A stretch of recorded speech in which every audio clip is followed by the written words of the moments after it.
म यहाँ धेरै बस्दिनँ किनभने जतिखेर नि यहाँ ल हेर्न सक्नुहुन्छ घरको अवस्था यस्तो छ, घरको अवस्था यस्तो छ, ढलेको छ, यस्तो छ अवस्था।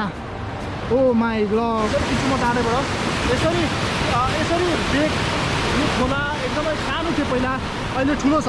यो हेलम्बु क्षेत्रमा तपाईँले यहाँ देख्न सक्नुहुन्छ यस्तो मान्छेको मेडलहरू, यो कति दुःख गरेर कमाएको मेडलहरू पनि यहाँ यसरी फालेर हिँडिरहेको अवस्था छ। किन यो दर्शकवृन्द यसरी वितण्डा मचाएको छ बाढी पहिरोले हेलम्बुमा।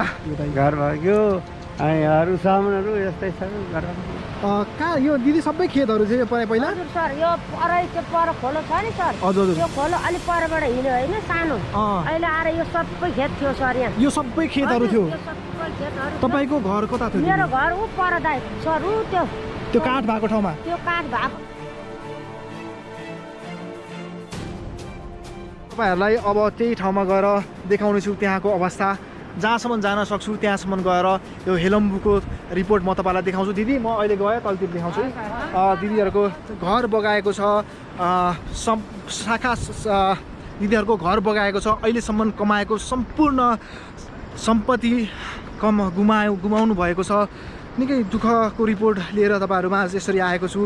अस्तिदेखि हामीलाई धेरै हाम्रो श्रोता अस्तिदेखि हामीलाई धेरै दर्शकवृन्दहरूले तपाईँहरू मेलम्ची मात्र होइन एकचोटि हेलम्बु पनि गइदिनुहोस् भनेपछि हामी यहाँ बाटोको अवस्था जस्तो भए पनि जोखिमपूर्ण यात्रा थियो हाम्रो हेलम्बुसम्म, किनभने बाटोमा पहिरो अझै पनि गइरहेको छ।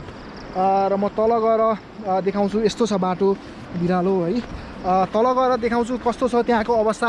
घरहरू पुरै छड्के छ, यहाँ एकदम ओह्रालो छ है, बिरालो छ, चिप्लिन सक्छ, चिप्लो छ बाटो। म अलिकता बोलिनँ एकछिन चाहिँ, किनभने म बाटो हेर्दैछु है। र म त्यहाँको अवस्था तपाईँलाई देखाउँछु प्रत्यक्ष। यो भिडियो तपाईँले कहाँबाट हेर्दै हुनुहुन्छ दर्शकवृन्द कमेन्ट गर्नु भने नबिर्सिनु होला।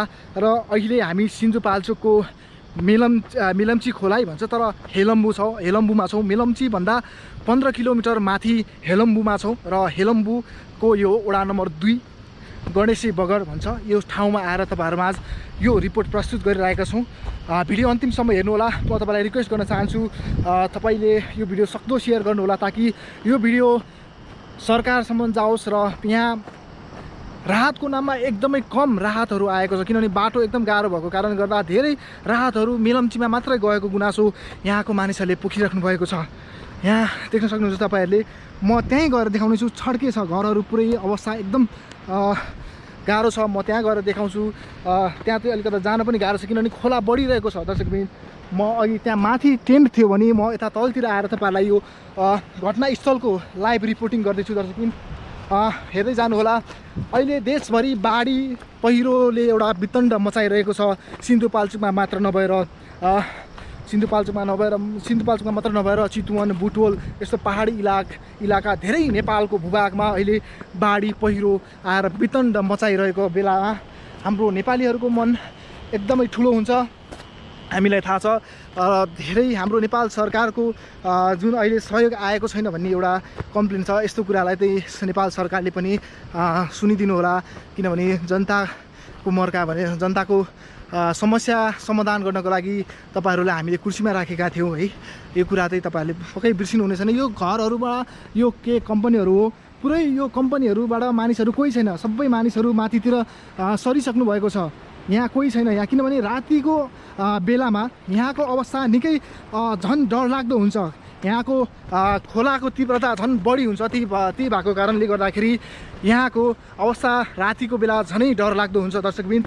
यहाँको मानिसहरूलाई पनि माथि ट्रान्सफर गरिएको छ। यहाँ कोही पनि छैन दर्शकवृन्द। म अझै अगाडि गएर खोलाको अवस्था के छ, घरहरूको अवस्था के छ तपाईँहरूलाई देखाउने छु।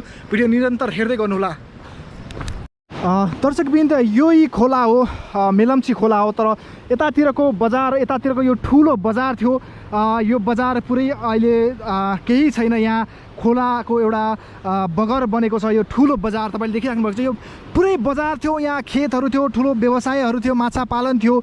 यो सबै एउटा तपाईँले यहाँ देख्न सक्नुहुन्छ मकै रोपेको यो खेतहरू म अझै जान सक्यो भने अलि अगाडि जान्छु र तपाईँहरूलाई देखाउँछु। बगरमा जान सक्दिनँ किनभने ठुलो छ यहाँको छालहरू, यहाँको खोला बगिरहेको ठुलो छ। म अझै अगाडि गएर तपाईँलाई देखाउँछु। घरहरूको छेद विच्छेद अवस्था छ, यो घरहरू पुरै बन्द छ अहिले अवस्थामा। घरहरूमा पुरै तालचा लगाएको छ, घरहरूमा कोही छैन, तालचा लगाएको अवस्था छ भने यहाँको सामानहरू ओसार पोसार गरिसक्नु भएको छ। असार 1 गते आएको थियो, आज हामी 6 गते यहाँ आइपुगेका छौँ, 7 गते आइपुगेका छौँ, हामी यहाँ 8 गते आइपुगेका छौँ। हामी तपाईँलाई देखाउनेछौँ यहाँको प्रत्यक्ष के छ अवस्था। यहाँ भर्खरै बनाइरहेको संरचना, भर्खरै बनाइरहेको घरहरू, एउटा सपना टुटेको छ यहाँको मानिसहरूको। ओ माई गड, ल हेर्नुहोस् तपाईँले, यस्तो बाढीले एउटा पहिरोले यस्तो पक्की घरहरू भत्काएको छ। यहाँ लाग्छ यहाँ भूकम्प नै आएको हो। यहाँ म तपाईँलाई अलिकति थोरै देखाउँछु, म धेरै बेर बस्न सक्दिनँ, जतिखेर पनि यहाँ खतरा हुनसक्छ। यो अरूको घरमा छिरेको छु म है, केही छैन यो अवस्था। म किनभने अहिले खोला बढेको छैन है, खोला पुरै ल हेर्नुहोस् यस्तो छ खोला। ल घर तपाईँले देख्न सक्नुहुन्छ यहाँबाट। Oh my God, oh my God, oh my God, oh my God. म यहाँ धेरै बस्दिनँ किनभने जतिखेर नि यहाँ ल हेर्न सक्नुहुन्छ घरको अवस्था यस्तो छ, घरको अवस्था यस्तो छ दर्शकबिन। र हेलम्बुको अवस्था पनि निकै गाह्रो छ, घरहरू पुरै भाँसिएको छ, तपाईँले देख्न सक्नुहुन्छ यो घर। ओ माई लर्ड, र यहाँ कोही पनि बस्नु भएको छैन भने यहाँ हेर्नुहोस् त यो घर अब यहाँ हेर्नुहोस् ढलेको छ, पुरै घरहरू ढलेको छ, यहाँ केही छैन, यहाँ घरहरू ढलेको छ, यस्तो छ अवस्था। Oh my Lord, oh my God, oh my God, oh my God. र यहाँ आउनु प्रतिबन्ध लगाउनु भएको छ किनभने जतिखेर पनि यहाँ बाढी आउन सक्छ, पहिरो आउन सक्छ। खोलाको गति हेर्नुहोस्, र राति यहाँ अझै पानी पर्न, यहाँ पानी बिसाएको छैन दर्शकबिन, पानी बिसाएको छैन यहाँ। मलाई यहाँ रिपोर्टिङ गर्दा पनि निकै मलाई रुन पनि मन लागिरहेको छ एक हिसाबले, र म यो छेउमा जान सक्दिनँ, म छेउमा जाँदिनँ। देख्न सक्नुहुन्छ तपाईँले, यसरी खिच्छु म टाढैबाट, यसरी देख। यो खोला एकदमै सानो थियो पहिला, अहिले ठुलो छ, र घरहरू तपाईँले भत्केको देख्न सक्नुहुन्छ दर्शकबिन। निकै यो प्राकृतिक प्रकोपले सिन्धुपाल्चोकको यो हेलम्बु क्षेत्रमा तपाईँले यहाँ देख्न सक्नुहुन्छ यस्तो मान्छेको मेडलहरू, यो कति दुःख गरेर कमाएको मेडलहरू पनि यहाँ यसरी फालेर हिँडिरहेको अवस्था छ। किनभने ज्यानभन्दा ठुलो केही हुन, यस्तो मेडल यसरी फालिरहेको छ, यसरी फालिरहेको छ यो मेडलहरू यसरी फालिरहेको छ यो ठाउँमा, तपाईँले देख्न सक्नुहुन्छ यो। र जतिखेर खोलाको गति एकदम ठुलो छ, र घर हेर्नुहोस् यहाँ जगै निस्केको छ, जगै निस्किसकेको छ यति ठुलो। किनभने यहाँ जग निस्केपछि यो भूभाग पनि निकै कमजोर हुन्छ है, त्यही भएर म यहाँ धेरै बेर बस्न सक्दिनँ दर्शकबिन। र यहाँ घरहरूको अवस्था देख्दाखेरि, र यसरी मैले यहीँ छोडिदिएँ, म धेरै समात्दिनँ। यहाँ घरहरूको अवस्था देख्दाखेरि निकै गाह्रो लाग्छ। एउटा दाइ आउनु भएको छ, दाइ अघि पनि दाइ आउनु भएको थियो मसँग माथि। तपाईँको घर कुन हो?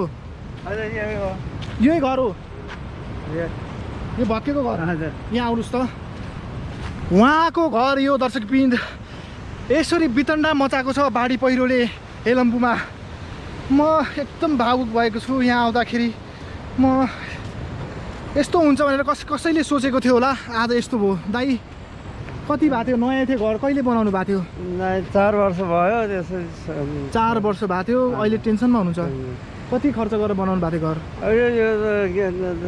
गयो नि हाम्रो त 80 लाख जति। 80 लाख जति। यो खोला पहिला कता थियो बुवा? ओ पारी थियो, पर थियो, यतातिर खेतहरू थियो। खेत थियो, टन्ना खेत थियो। अनि खोला आउला भन्ने त थाहै छैन नि, हाम्रो हजुरबादेखिको बास यो। हजुर। अनि हामी पनि यहीँ बसेको, हजुरबाबुले आउँछ सबै गाएर गयो है, गयो।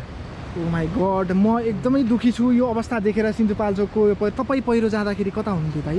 बाढी यहीँ थियो अनि भागेको। यो घर भत्किँदाखेरि कस्तो आँखा अगाडि घर भत्कियो? हजुर, आँखा अगाडि नि माथिल्लो घरमा यहाँ बसेको थियो, टाढामा। यहाँ डाँडामा बस्नु भएको थियो टाढामा। अनि माथिल्लो यो आफ्नै आँखा अगाडि यसरी बनाएको घर भत्कियो। तपाईँको दाजुभाइको घर हो यो? हजुर, हाम्रो सन्तानको घर। राम्रो गए। हामी तामाङ बस्ती थियो। हजुर, तपाईँको सबै गयो केही छैन के दाइले धेरै टेन्सनमा हुनुहुन्छ अलिकता म तपाईँलाई के भन्न चाहनु भने चाहिँ तपाईँले अलिकता रक्सी खानु भएको छ दाइ पीडामा हुनुहुन्छ मलाई थाहा छ तर यसरी पीडामा भएपछि तपाईँले यो अवस्थामा यो ठाउँमा नै आउनु नहुने तर तपाईँलाई मैले ल्याएँ किनभने खतरा हुनसक्छ राति झन् ठुलो पानी आउँछ भन्ने सुनेको थिएँ के थियो दाइ राति ठुलो आउँछ पानी अझै आउँछ आइरहन्छ रातको दिनको हुलफुल गरेर गरम तपाईँले आफ्नो घरबाट के निकाल्न सक्नुभयो के निकाल्नुभयो निकाल्नु त त्यो आफ्नो सामानहरू त्यो धानहरू चाहिँ निकाले तर घरै भत्कियो दाइ घर भत्क्यो अनि अरू सामानहरू यस्तै छ घरहरू गाराम गुरुङ त्यो दराजहरू सबै भित्र छ दराजहरू अझै छन् ल्याउन सक्ने अवस्था छैन र म त्यो घरमा जान पनि सक्दिनँ किनभने यसरी छड्के पढेर यसरी पल्टेको छ दर्शकबिन र उहाँको घर उहाँले कति वर्ष दुःख गरेर कमाएको घर आज एउटा हजुरबादेखिको सम्पत्ति यहीँ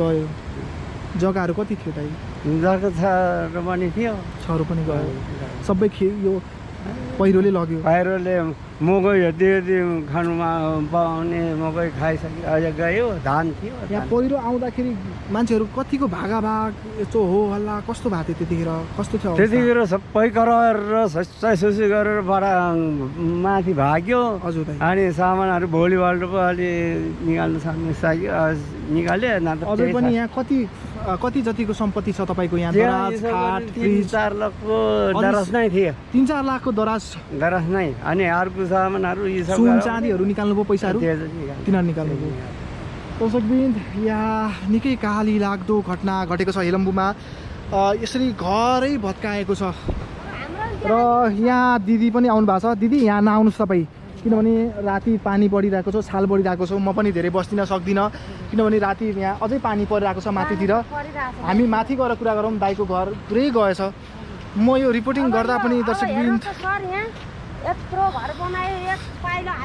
उहाँको त झन् नमुनै छैन उहाँको है दर्शकबिन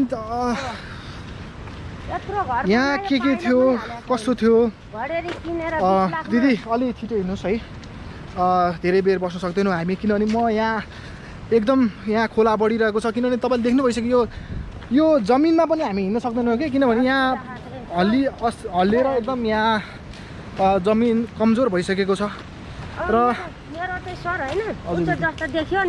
पक्नुहोस् म तपाईँलाई अलि अगाडि लगेर म के थियो यहाँ पहिला कस्तो थियो यो गणेशी नगर कि गणेशी बगर कस्तो थियो पहिला र अहिले कस्तो छ अवस्था म तपाईँहरूलाई देखाउँदैछु यहाँ एउटा दिदी हुनुहुन्छ उहाँको 3वटा घर बगाएको छ भन्दै हुनुहुन्थ्यो अघि मैले सोच्दाखेरि पक्नुहोस् है